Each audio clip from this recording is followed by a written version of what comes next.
Hello everyone, and welcome to After Alexander. Episode 86, Rising Tensions.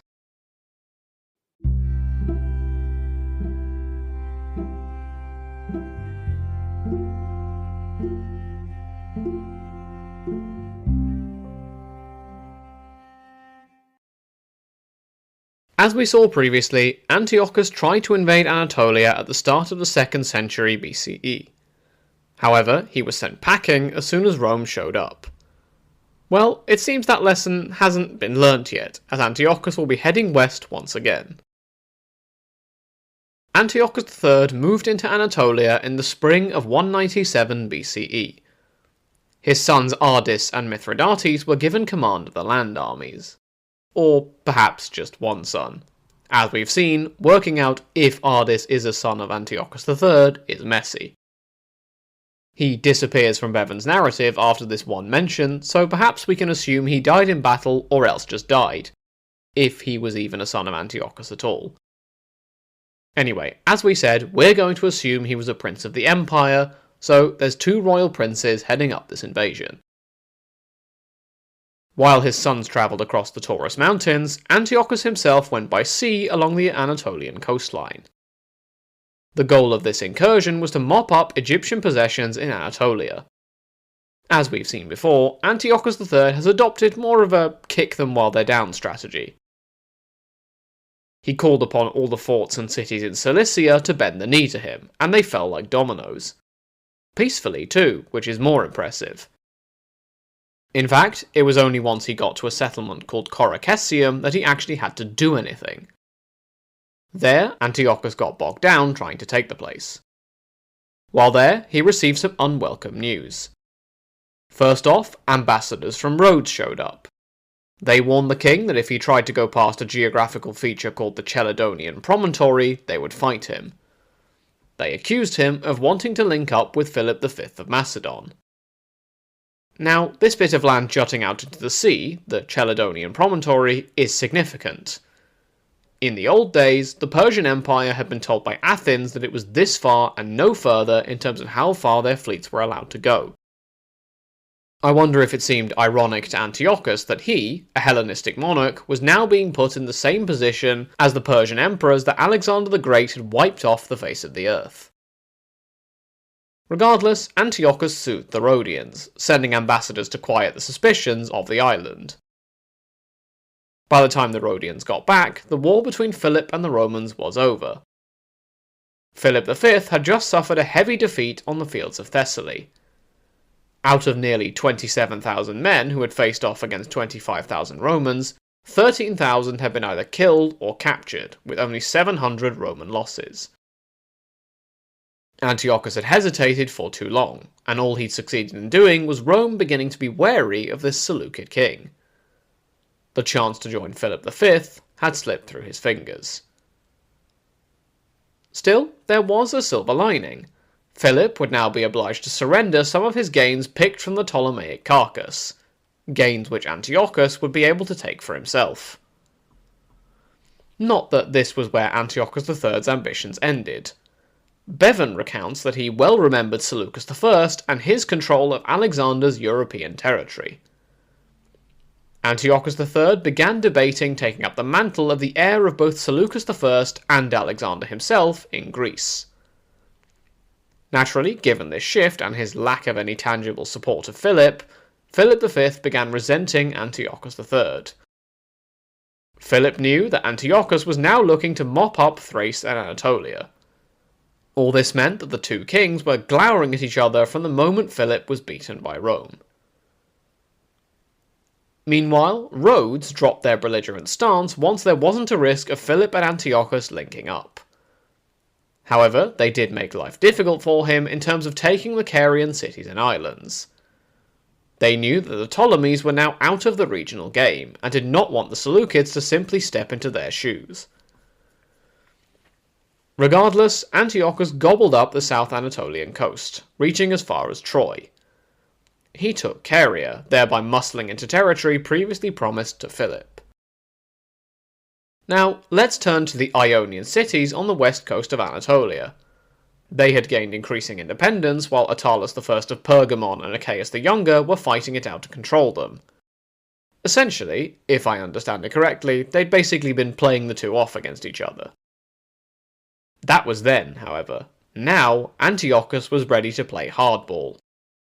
He took the fortress town of Smyrna, ejecting its Ptolemaic garrison and residing there for the winter of 197 into 196. From this point, Smyrna seems to have eclipsed Sardis as the regional capital. From his base in Smyrna, Antiochus began trying to stamp royal authority back on the region. He sent out a force to occupy Abydos, which was meant to smooth the way for Antiochus to travel into Thrace the next year. And yes, that's right, Thrace. Antiochus was setting his sights on territory which hasn't been in the royal view since Antiochus II back in episode 40. However, there was an obstacle. Both the Ionian cities and the cities on the Hellespont, the metaphorical bridge between Europe and Asia, had one city which was more prestigious than the rest. Ionia had Smyrna, which had already been laid low. For its part though, the Hellespont had Lampsacus.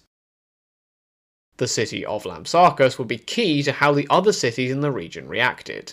If they bent the knee, the others would follow. Sadly for Antiochus, their interaction went poorly. The city rejected him and sided with Pergamon.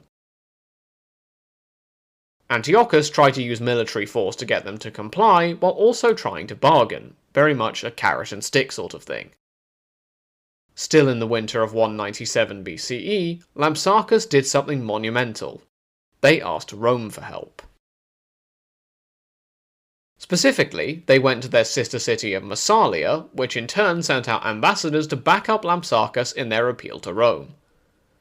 The ambassador Hegesias met the Roman Titus Flaminius, victor of the war against Philip, and 10 commissioners. Here, the ambassador received letters from Rome to the monarchs of Asia, warning them to respect the rights of Lampsacus. Excepting Lampsacus and a city called Alexandria and Troas, the Anatolian cities mostly folded and buckled down under Antiochus's rule.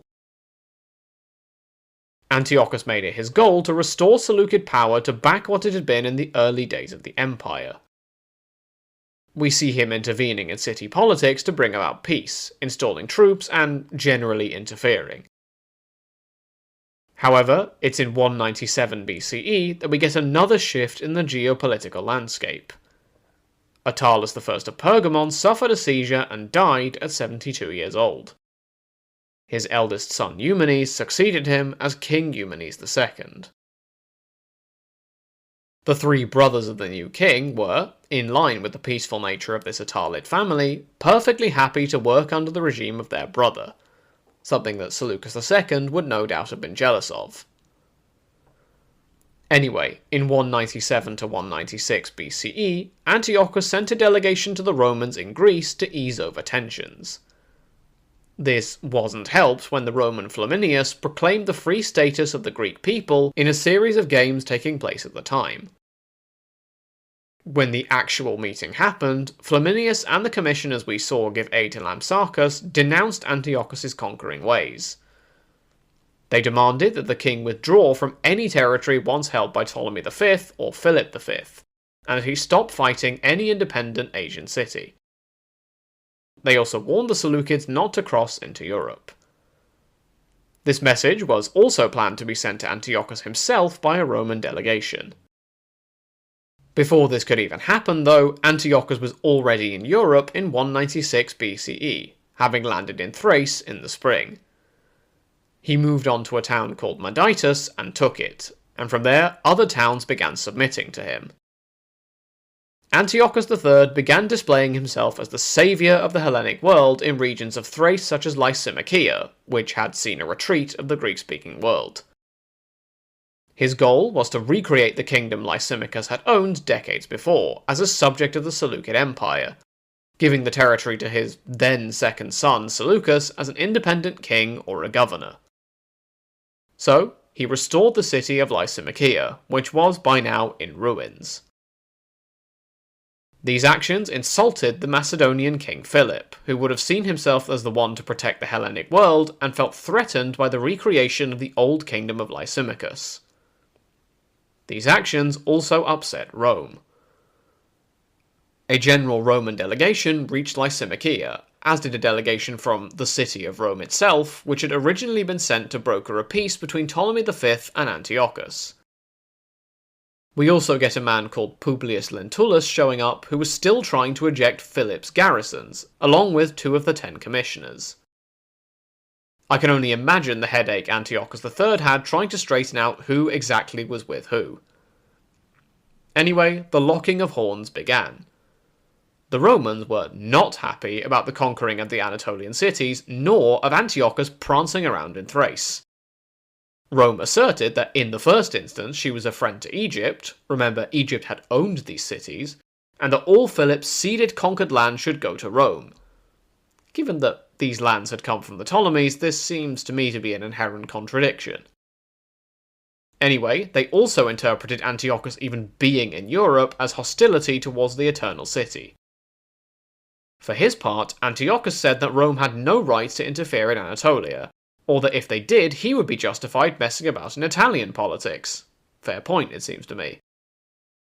He also cited Seleucus' conquests back in the 280s BCE as his familial right to the lands of Lysimachus, and stated that restoring Lysimachia was not meant as a threat to Rome. The city was intended for his son Seleucus to live in. And anyway, the Romans might be protectors of Greek freedom in Europe, but he definitely filled that role in Asia. Besides, he was already on friendly terms with Ptolemy V, and about to sort things out, so no need to get your nose out of joint on that front. Just ask Cleopatra I, soon to marry Ptolemy. Rome now summoned the ambassadors from Smyrna and Lampsacus from earlier, who condemned Antiochus' actions. Angered, Antiochus ordered the man from Lampsacus to be quiet, arguing that, if anyone should arbitrate their case, it should be Rhodes rather than Rome. With that rather uncomfortable sentiment, the meeting was adjourned. The conference was unexpectedly broken up with an untrue rumour that Ptolemy V was dead. Both sides made their excuses and left, pretending to each other they didn't know about the rumour. Antiochus rushed for Egypt, all the while assuring the Romans of his peaceful intentions. Perhaps he was imagining Seleucus I again, this time as the man who had been on the cusp of taking Egypt and reunifying the whole of Alexander's empire. However, his race, and no doubt his dreams of conquest, were cut short when the story was disproven when he got to Lycia.